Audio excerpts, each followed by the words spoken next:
Imagina por un momento que estás solo en medio de un bosque inmenso.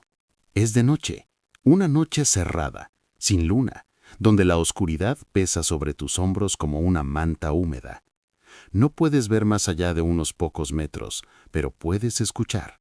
El viento mueve las hojas de los árboles centenarios, alguna rama cruje bajo el peso de la gravedad, quizás el sonido lejano de un arroyo. Pero, sobre todo, escuchas silencio, un silencio profundo, denso.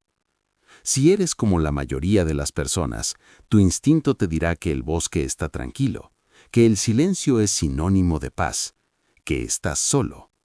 Pero, si lo piensas con la lógica de la supervivencia, si analizas ese silencio desde la perspectiva de la biología y la evolución, te darás cuenta de que algo no encaja.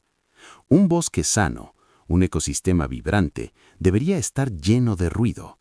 Debería haber pájaros, insectos, depredadores y presas comunicándose, marcando territorio, buscando pareja. Entonces, ¿por qué el silencio? ¿Por qué, si sabemos que el bosque está lleno de vida, nadie hace ruido? La respuesta es tan lógica como escalofriante. Porque hacer ruido es peligroso. Porque en la oscuridad, revelar tu posición es invitar a la muerte. El silencio no significa ausencia de vida. El silencio es la estrategia de camuflaje más antigua que existe. Todos contienen la respiración para no ser devorados. Ahora levanta la vista. Sal de ese bosque imaginario y mira hacia arriba, hacia el cielo nocturno. Mira las estrellas. Hay miles de ellas visibles a simple vista, y sabemos que detrás de ese velo negro hay miles de millones de galaxias, cada una con miles de millones de soles. Sabemos que los ingredientes para la vida, carbono, agua, energía, están esparcidos por todo el cosmos. Y, sin embargo, cuando apuntamos nuestros radiotelescopios hacia el abismo, cuando escuchamos con nuestras máquinas más sensibles, lo único que recibimos es silencio. Durante décadas hemos llamado a este silencio la gran soledad. Hemos asumido que significa que no hay nadie más, que somos especiales, o los primeros, o quizás los últimos. Pero hoy quiero invitarte a considerar una posibilidad diferente. Una posibilidad que convierte la majestuosidad del universo en algo mucho más sombrío. ¿Y si el universo es en realidad un bosque oscuro? ¿Y si la razón por la que no escuchamos a nadie no es porque no existan, sino porque todos los demás, las civilizaciones más antiguas y sabias que nosotros, saben algo que nosotros ignoramos? ¿Y si están callados porque tienen miedo? Bienvenido a Ciencia de Fondo. Hoy vamos a apagar las luces de nuestro optimismo habitual para explorar la solución más inquietante a la paradoja de Fermi, la teoría del bosque oscuro. Si estás conduciendo, mantén la vista en la carretera, pero deja que tu mente viaje lejos. Si estás en casa, ponte cómodo. Vamos a mirar hacia el abismo y vamos a preguntarnos si el abismo nos está mirando a nosotros, agazapado, esperando a que hagamos un solo ruido. Para entender por qué esta teoría nos hiela la sangre, primero debemos entender la frustración que la originó, la famosa paradoja de Fermi. Es una historia que probablemente has escuchado, pero vale la pena revisitarla con una nueva lente. Enrico Fermi, un físico brillante, se hizo una pregunta muy simple durante un almuerzo en 1950. ¿Dónde está todo el mundo?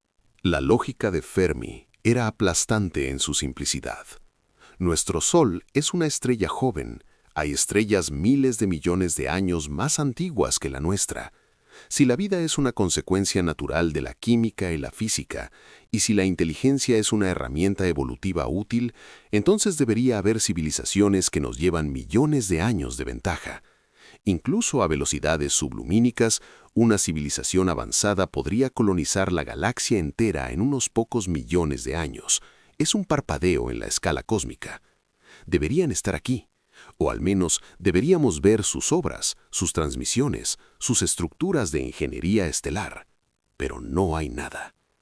A lo largo de los años, hemos inventado excusas reconfortantes.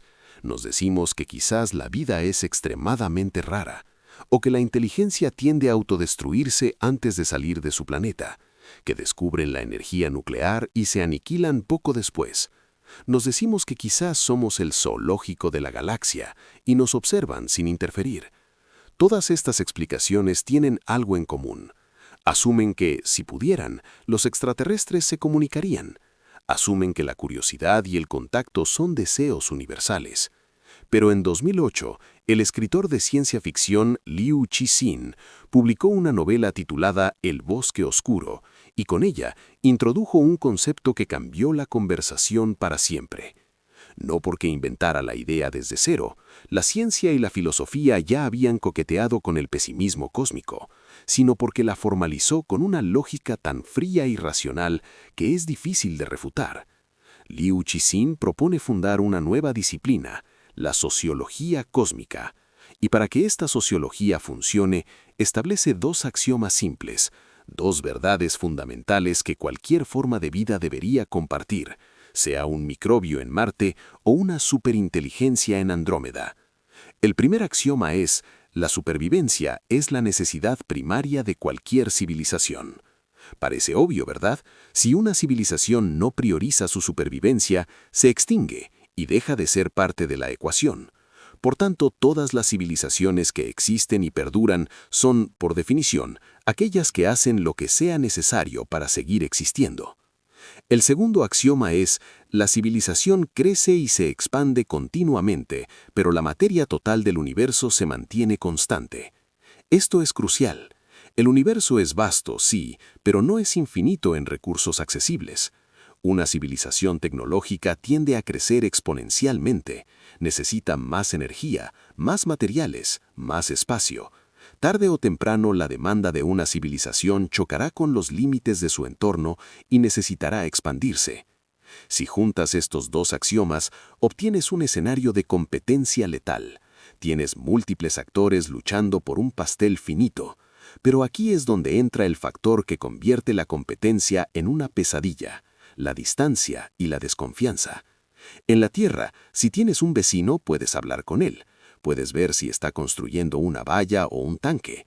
Puedes negociar, firmar tratados, establecer confianza. Pero en el espacio, las distancias son abismales. La luz y por tanto la información tarda años, siglos o milenios en viajar de una estrella a otra. Imagina que detectas una civilización a 100 años luz de distancia. No sabes qué piensan. No sabes si son pacíficos o guerreros. No sabes su biología ni su ética. Y lo peor de todo, no puedes comunicarte en tiempo real. Si les envías un mensaje preguntando, ¿son amigos?, la respuesta tardará 200 años en llegar. 100 de ida y 100 de vuelta. En esos 200 años, todo puede cambiar. Y aquí entra un concepto clave de la teoría: la explosión tecnológica. En la escala cósmica, el progreso no es lineal, puede ser explosivo. Piensa en la humanidad. Pasamos de montar a caballo a dividir el átomo en menos de un siglo. Para una civilización que te observa desde lejos, tú podrías parecer un gusano inofensivo hoy, pero en el tiempo que tarda su mensaje en llegar a ti, podrías haberte convertido en un dios capaz de destruir su estrella. Esta incertidumbre crea lo que se llama una cadena de sospecha. Tú no sabes si ellos son hostiles. Ellos no saben si tú eres hostil. Ellos no saben si tú sabes que ellos no saben si tú eres hostil. Es un bucle infinito de desconfianza. Y en un universo donde la supervivencia es lo primero y los recursos son finitos, no puedes permitirte el lujo de apostar por la bondad de un extraño que podría aniquilarte en un instante. La conclusión lógica, según la teoría del bosque oscuro, es aterradora. La opción más segura, la única opción racional para cualquier civilización que detecte a otra, es aniquilarla antes de que sea demasiado tarde. Atacar primero. Eliminar la amenaza potencial antes de que tenga la capacidad tecnológica de eliminarte a ti. Bajo esta premisa, el universo se convierte en ese bosque oscuro del que hablábamos al principio. Cada civilización es un cazador armado que se desliza entre los árboles, como un fantasma. Aparta las ramas con cuidado, trata de no hacer ruido al pisar, incluso respira con cautela. El cazador tiene que estar alerta, porque el bosque está lleno de otros cazadores tan silenciosos y letales como él. Si este cazador encuentra otra forma de vida, otro cazador, un ángel o un demonio, un anciano indefenso o un niño ingenuo, solo puede hacer una cosa: disparar y eliminarlo. En este bosque, el infierno son los otros, una amenaza eterna de que cualquier vida que exponga su propia existencia será aniquilada rápidamente. Por eso hay silencio, no porque no haya nadie, sino porque los que quedan vivos han aprendido a callar. Esta imagen tiene una potencia visceral. Nos obliga a reevaluar nuestra propia historia. En la Tierra, el contacto entre civilizaciones con diferentes niveles tecnológicos raramente ha terminado bien para la parte menos avanzada. Piensa en América, piensa en África, piensa en Australia. La historia humana está llena de bosques oscuros a pequeña escala. ¿Por qué esperaríamos que el cosmos, con diferencias biológicas y culturales infinitamente mayores, fuera más misericordioso? Pero profundicemos un poco más. ¿Es realmente inevitable este destino? ¿Es la aniquilación la única salida matemática a este dilema del prisionero cósmico? Algunos críticos de la teoría argumentan que el costo de un ataque interestelar es demasiado alto. Lanzar un ataque que destruya una estrella o un planeta requiere una cantidad de energía colosal. Si atacas, te rebelas. El destello de tu disparo podría alertar a otros cazadores más grandes sobre tu posición. Así que tal vez el bosque no está lleno de disparos constantes, sino de una tensión fría, una guerra fría eterna, donde nadie se atreve a apretar el gatillo a menos que esté absolutamente seguro de que puede hacerlo sin ser visto. Sin embargo, hay un detalle inquietante en el que quizás no has pensado: la asimetría de la información. Para una civilización súper avanzada, destruirnos podría no ser costoso. Podría ser tan trivial como para nosotros es apartar una telaraña al caminar. No lo hacemos por odio a la araña, no lo hacemos por maldad. Lo hacemos porque nos estorba o simplemente porque ni siquiera registramos su existencia como algo valioso. Como dice una frase famosa en la novela de Liu Cixin, ¿qué te hace pensar que a los insectos se les invita a negociar? Si somos insectos para ellos, nuestra destrucción podría ser un efecto secundario de su paso o una medida de higiene preventiva, como quien rocía insecticida antes de hacer un picnic. Y aquí es donde entramos nosotros, la humanidad.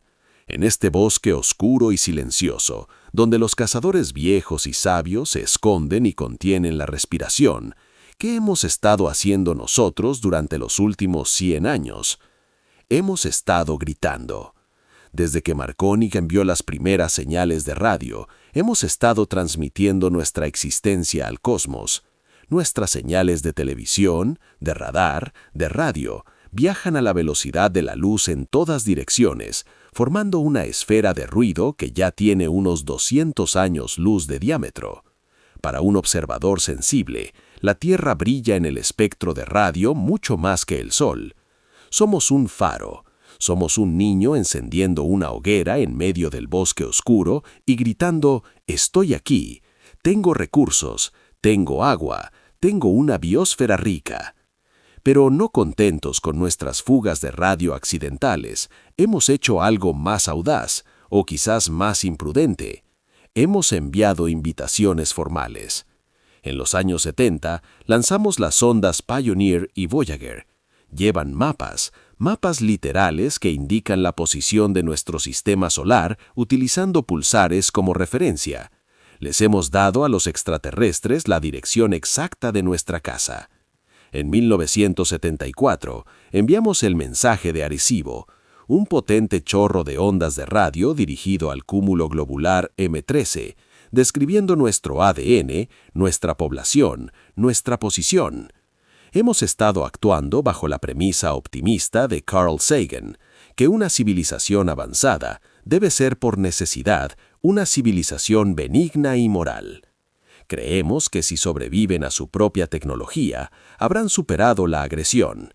Pero la teoría del bosque oscuro nos dice que la moralidad podría ser un lujo local, algo que solo existe dentro de grupos que comparten biología y cultura. Entre especies diferentes, separadas por años luz, la única moralidad universal podría ser la supervivencia. Stephen Hawking, una de las mentes más brillantes de nuestra era, compartía este temor. Él advirtió repetidamente contra el intento de contactar activamente con extraterrestres. Su analogía era simple y brutal. El encuentro con una civilización avanzada podría ser como el encuentro de los nativos americanos con Colón. Aquello no salió muy bien. Hawking entendía intuitivamente los axiomas del bosque. Ahora, detente un momento a reflexionar sobre la inmensidad de esta idea. Si la teoría es correcta, el silencio del universo no es un vacío, es una advertencia. Es como entrar en una selva y no oír ni un solo grillo. Ese silencio te está gritando que te escondas. Y nosotros, en nuestra inocencia adolescente como especie, estamos tocando la batería. Pero no quiero que te quedes solo con el miedo.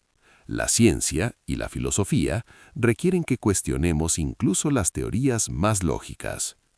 ¿Tiene agujeros el bosque oscuro? Hay argumentos para la esperanza. Primero, el ocultamiento perfecto es casi imposible. La termodinámica es una chivata cruel.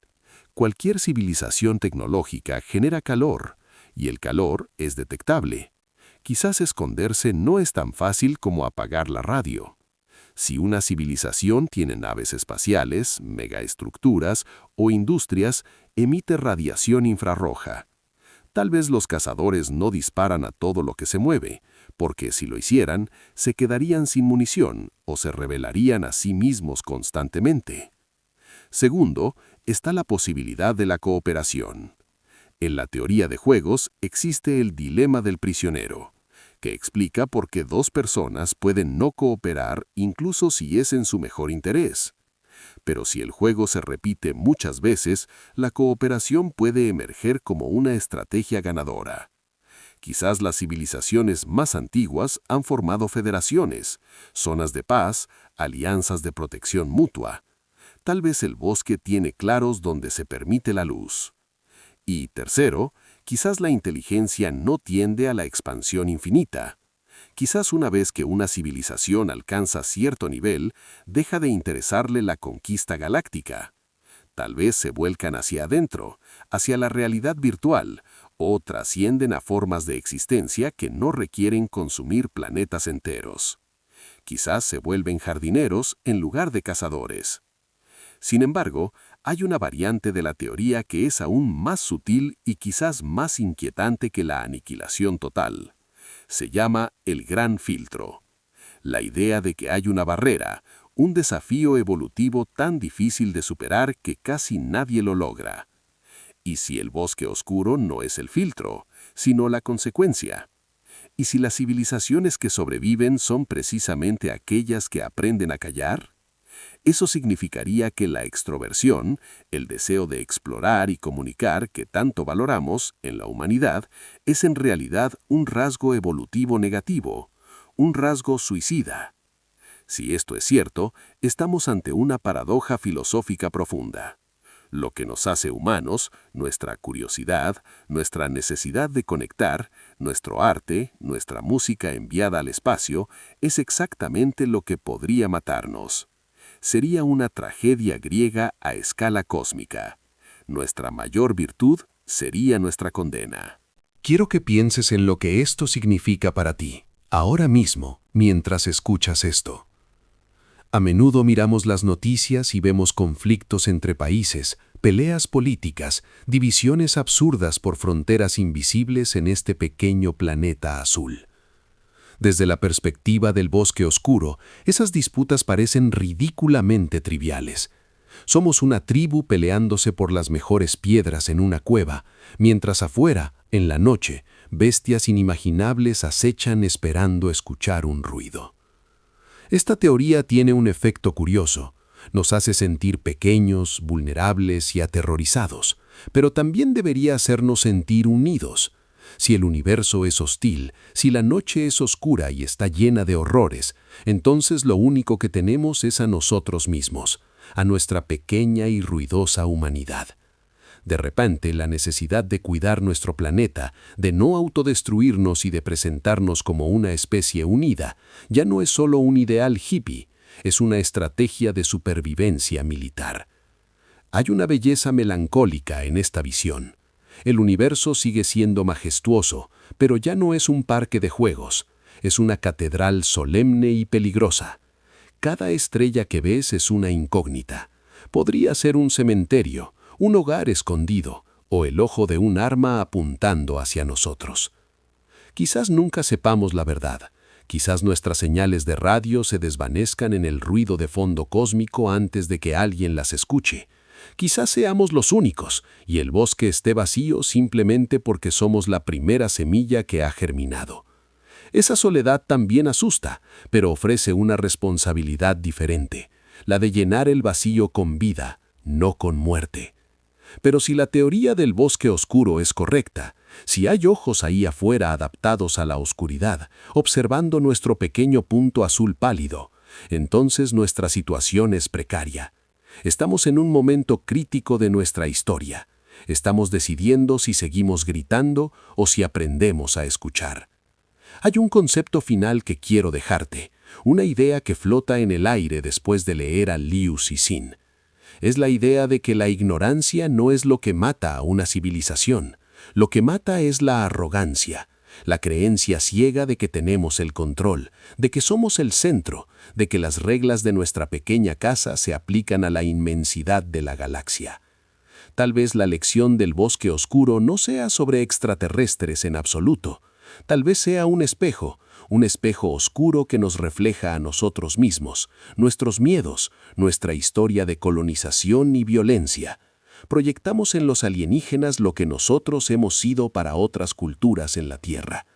El miedo al bosque es, en el fondo, el miedo a encontrar a alguien exactamente igual a nosotros, pero con un arma más grande.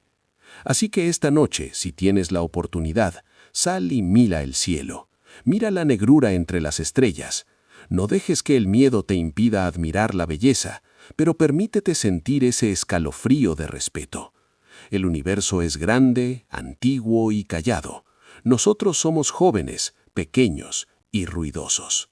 Tal vez sea hora de que la humanidad madure, de que dejemos de gritar al vacío, esperando que alguien venga a salvarnos o a enseñarnos, y empecemos a cuidar el fuego que tenemos aquí, en silencio, protegiéndolo del viento.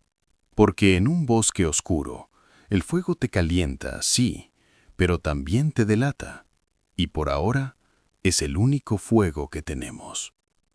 Gracias por acompañarme en este viaje a través de la oscuridad. Espero que esta reflexión te haya dejado no con pesadillas, sino con una apreciación renovada por la fragilidad y el milagro de nuestra existencia. Mantén la curiosidad encendida, pero quizás, solo quizás, mantén el volumen bajo. Si te ha gustado este recorrido por la filosofía cósmica, tu apoyo ayuda a que este canal siga explorando las preguntas más grandes sin hacer demasiado ruido. Soy esa voz que te acompaña en el fondo. Y esto ha sido Ciencia de Fondo. Hasta la próxima.